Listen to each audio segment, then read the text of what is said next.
Inside the cotton balls grow small seeds in cotton fibres. और जो cotton ball होती है उसके अंदर जो होती है स्मॉल छोटे छोटे सीड्स होते हैं और कॉटन फाइबर्स होते हैं, ठीक है। On maturing the seeds balls burst open the and white fluffy mass is reveal in this white mass. फिर क्या होता है, ये कॉटन बॉल जो होती है जब ये फट जाती है तो इसके अंदर एक फ्लफी सा मास निकलता है वाइट कलर के, जो कॉटन का एक गोल जो बॉल निकलता है। There are cotton seeds cover with cotton fibres. जो कॉटन सीड्स होते हैं वो कॉटन फाइबर्स से जो निकलता है उससे कवर्ड होते हैं। These are of the size of lemon. और ये किसकी साइज होता है, एक छोटा नींबू जो होता है उस साइज में जो है ये बॉल्स निकलती हैं। These white masses of cotton and are hand picked from bolls. और ये जो कॉटन मासेस होते हैं, कॉटन के जो एक गोले गोले से होते हैं, इनको जो है हाथों से पिक कर लिया जाता है। But these are not yet ready to make clothes. लेकिन अभी जो है ये रेडी नहीं होते हैं कपड़े बनाने के लिए। They are to be pass through various processes. और अभी इनको बहुत सारी प्रोसेसेस से गुजरना होता है। First of all the fibres are removed bolls through a process called ginning. अब सबसे पहले जो है ये फाइबर्स जो है बॉल से निकाले जाते हैं, उस प्रोसेस को हम बोलते हैं ginning. Then they are spun to form threads और यार्न्स। उसके बाद में जो है इनको स्पिन किया जाता है और इनसे ना थ्रेड्स बनाए जाते हैं। थ्रेड्स मतलब धागे बनाए जाते हैं। Now these yarns are woven to make fabrics. और फिर ये जो यार्न्स होते हैं इन्हीं को आपस में ट्विस्ट करके क्या बना दिया जाता है, फैब्रिक बना दिया जाता है, ठीक है। The method of obtaining cotton fibres from cotton balls. हम यहाँ पे जो है हम एक मेथड बनने वाले हैं कॉटन फाइबर्स जो है कैसे बनते हैं कॉटन बॉल से जो हमको प्लांट से मिलती हैं, ठीक है। First of all the seeds attach to cotton fibres needs to be separated. सबसे पहले क्या ज़रूरत होती है, जो सीड्स हो ना कॉटन जो बॉल होती है उससे अलग किए जाते हैं। At this stage it is like a tangle bunch of hair. How do we untangle our hair, obviously with a comb. तो जैसे उसमें छोटे छोटे सीड्स होते हैं, जैसे हमारे बालों में अगर कुछ फंस जाता है तो हम उसको कैसे निकालते हैं, हमारे ऑब्वियसली कॉम करके निकालते हैं। तो वैसे ही क्या होता है इनमें से भी कॉम करके सीड्स जो है निकाले जाते हैं। The same process in done here in skinning. इसी को क्या बोलते हैं हम, गिनिंग बोलते हैं। Combing this is done with special comb structure called gins. और ये स्पेशल एक मशीन से होती है जिसको हम गिनिंग मशीन या गिन्स बोलते हैं। This is done by both hands and machines. और ये दोनों से होती है, हाथ से भी होती है, जैसे हाथ से यहाँ पे आपको दिखाई दे रही है इस पिक्चर में, और मशीन से भी होती है इस पिक्चर में आपको जो है दिखाई दे रहा है, ठीक है। Cotton balls with the help of comb like structure called gins is called ginning. जो कॉटन बॉल्स को जो है गिनिंग की जाती है उनकी, ठीक है, उनको कॉम किया जाता है वो मशीन्स के थ्रू, ठीक है। उसे हम क्या बोलते हैं, उस प्रोसीजर को उसको बोलते हैं हम गिनिंग बोलते हैं। These separated fibers are pressed into bundles called bales। और ये जो फाइबर्स जो अलग हो जाते हैं इनको प्रेस किया जाता है और प्रेस करके एक बंडल बना लेते हैं जिसको हम क्या बोलते हैं, बेल्स बोलते हैं, ठीक है। Now qualities of cotton fibre. Cotton fibre की जो क्वालिटीज़ होती हैं, ठीक है, वो क्या होती है हम पढ़ते हैं यहाँ पे। Many qualities of cotton make it useful for the climate like that of India. Some of its main qualities are as follows। बहुत सारी कॉटन की क्वालिटीज़ होती है जो यहाँ पे इंडिया में बहुत ज़्यादा पहना जाता है क्योंकि ये काफ़ी वेदर फ्रेंडली होता है, ठीक है। तो हम देखते हैं इसकी कौन कौन सी क्वालिटीज़ हैं। It can observe water and sweat. ये जो है कॉटन ये पानी को और स्वेट को, जो हमें पसीना आता है, उसको अब्जॉर्ब कर लेता है। So it is specially useful in summer. तो ये सब जो ज़्यादा यूजफुल कब होता है, समर्स में, गर्मियों में, ठीक है। It let's the air in, this is called breathing. और ये इसमें जो है हवा मतलब ट्रांसफर हो जाती है, उसको हम क्या बोलते हैं, ब्रीदिंग बोलते हैं। Due to this air the sweat absorb by it evaporates and has a cooling effect. और इसी की वजह से क्या होता है, जब एयर ट्रांसफ़र होती है तो जो पसीना होता है वो इवेपोरेट हो जाता है, उठ जाता है, और उसी की वजह से हमें थोड़ा सा कूलिंग इफेक्ट आता है। इसको पहनने से थोड़ा सा मतलब गर्मी कम लगती है। It can be died in different colours. और इसको डाई भी मतलब इसको कलर किया जा सकता है अलग अलग कलर से, ठीक है। And has good colour retention, क्योंकि ये कलर को अच्छे से अब्सॉर्ब कर पाता है, ठीक है। It is a soft and smooth fibre. ये बहुत ही सॉफ्ट और स्मूथ फाइबर है और बॉडी फ्रेंडली है, मतलब बॉडी को कहीं से भी चुभता नहीं है, बहुत आराम देता है। So it is comfortable to wear. और इसको पहनना काफ़ी कंफर्टेबल होता है। It is very durable. और ये काफ़ी ड्यूरेबल भी है, मतलब चलता भी बहुत ज़्यादा है। चलता मतलब जल्दी से ख़राब नहीं होता है। उसके बाद हम बात करते हैं यूजेस ऑफ कॉटन। कॉटन की क्या क्या यूजेस होते हैं, मतलब क्या क्या चीज़ें जो हैं इससे बनाई जा सकती है। Cotton is very useful. Some of its main uses are as follows. जो इसके मेन यूज है वो क्या क्या हैं। Besides clothes, cotton is useful to make bed sheet, curtains and other upholstery। कपड़े बनाने के अलावा जो है इससे पर्दे भी बनाए जाते हैं, बेडशीट बनाई जाती हैं, ठीक है, और भी जो घर के सामान होते हैं वो भी बनाए जाते हैं। Cotton oil is extracted from its seeds, cotton का जो ऑयल होता है वो इसके सीड से निकलता है, which is refined to use as a cooking oil, उसको कुकिंग ऑयल के जैसे भी इस्तेमाल किया जा सकता है।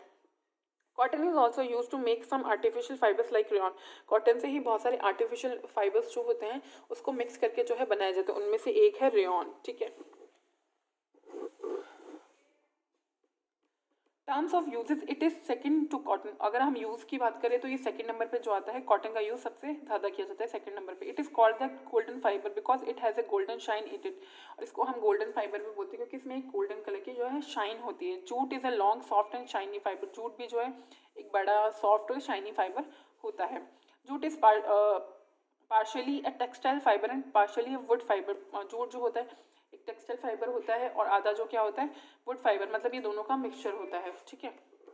Historical documents state that in the 15th century the poor villagers of India used to wear clothes made of jute। अगर हम हिस्ट्री की बात करें तो हिस्टोरिकल डॉक्यूमेंट जो है हमारे वो ये बताते हैं कि 15th सेंचुरी में जो है जो गांव के गरीब लोग हुआ करते थे वो इंडिया में वो जो अपने कपड़ों में जो है जूट को बहुत ज़्यादा प्रेफरेंस देते थे, जूट के कपड़े जो है वो बहुत ज़्यादा पहनते थे।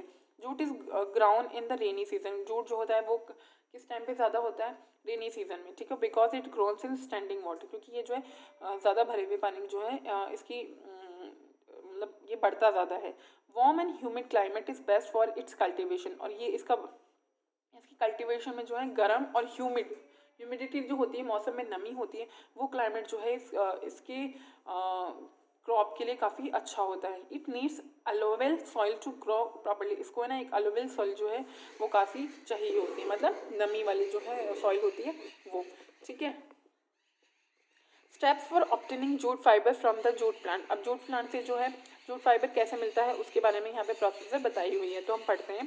Jute fibre is obtain from the stem of jute plant, jute fibre कहाँ से कैसे मिलता है, जूट की जो प्लांट होता है उसकी स्टेम से मिलता है, मतलब उसके तने से मिलता है। Jute plants are harvested and capped immersed in slow running water, jute plant जो होते हैं वो कहाँ पे हार्वेस्ट होते हैं, स्लो रनिंग वाटर जो होता है चलते हुए पानी में, उसमें जो है ज़्यादा अच्छे से उग पाते हैं। दस the stem slowly wrote the रॉटन tissue, और इसलिए क्या होता है इसकी जो स्टेम्स होती है वो काफ़ी थोड़ी सी ख़राब हो जाती हैं। The रॉटन tissues of the stems become soft वेयरस the fibre part of stem is still harder, अब क्या होता है जो थोड़ी सी ख़राब हो जाती है स्टेम जो उसकी वो सॉफ्टर पार्ट हो जाता है जूट का, और जो बाकी जो स्टेम बचता है वो थोड़ा सा हार्ड पार्ट हो जाता है। So this soft रॉटन mass of plant stems is separated from fibres, तो ये जो रॉटन मास होता है थोड़ा सा ख़राब हुआ हुआ इसको है ना जो प्लांट होता है स्टीम उससे अलग किया जाता है। This process is done by farmers by hand, ये जो प्रोसीजर होता है ये फार्मर्स के द्वारा ही किया जाता है उनके हाथों से, ठीक है। दिस इज कॉल्ड लेटिंग, इसको हम क्या बोलते हैं, लेटिंग बोलते हैं। Now these separated fibres are washed in running water and are hung for some time to dry, अब जो ये सेपरेटेड फाइबर्स होते हैं जिनको जिन फाइबर्स को अलग कर लिया जाता है उनको वॉश किया जाता है रनिंग वाटर में, मतलब बहते हुए पानी में उनको वॉश किया जाता है, देन फिर उनको लटका दिया जाता है कुछ टाइम के लिए ताकि वो सूख जाए, ठीक है। India is the largest producer of jute, jute का जो है सबसे बड़ा प्रोड्यूसर जो है वो इंडिया ही है। Bangladesh is a place is second in jute production, Bangladesh जो है वो सेकंड है जूट प्रोडक्शन में। It is also cultivated in Nepal, Pakistan and Thailand, इसके अलावा जो जूट के लिए जो प्रोडक्शन होता है वो नेपाल में भी होता है, पाकिस्तान में भी होता है और थाईलैंड में भी होता है। In India the main regions were where jute is cultivated are Bihar, Assam, Orissa, Andhra Pradesh and West Bengal, जो इंडिया में जो मेन रीजन्स हैं जूट प्रोडक्शन के, जूट कल्टीवेशन के, वो है बिहार, असम, उड़ीसा, आंध्र प्रदेश और West Bengal. Almost 85% of the world jute cultivation in done in Ganga delta, जो हमारे पूरे वर्ल्ड का जो 85% जूट प्रोडक्शन का वो कहाँ होता है, गंगा डेल्टा में होता है, ठीक है। उसके बाद हम बात करते हैं qualities of jute fibre, jute fibre की क्या क्या क्वालिटीज़ होती है। Jute is 100% biodegradable and recyclable, जो जूट होता है वो 100% उसको वापस रिसाइकिल किया जा सकता है। सो इट एनवायरमेंट फ्रेंडली, तो इसलिए हम कह सकते हैं कि ये जो है एनवायरमेंट फ्रेंडली होता है, ठीक है।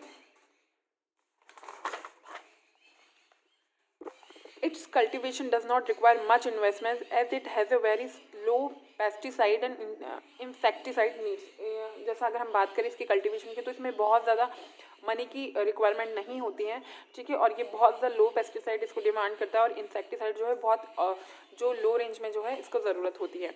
It can easily be blended with other fibres, इसको ईजीली जो है दूसरे फाइबर्स के साथ मिलाकर एक नया फाइबर जो है वो बनाया जा सकता है, ठीक है। It is strong and durable, ये काफ़ी स्ट्रॉन्ग होता है और ड्यूरेबल भी होता है, काफ़ी टाइम तक जो है चलता है। उसके बाद हम बात करते हैं uses of jute. It is used as a packaging material. ये मेनली किसके लिए यूज़ आता है? पैकेजिंग। जैसे आप देखते होंगे ना, कोई भी जो सामान आता है, गुड आता है, वो जब उसकी बोरी में आता है, तो ये जो बोरी वाला जो फाइबर होता है वो जूट ही होता है, ठीक है। Cotton bales are wrapped in the cloth which is made of jute.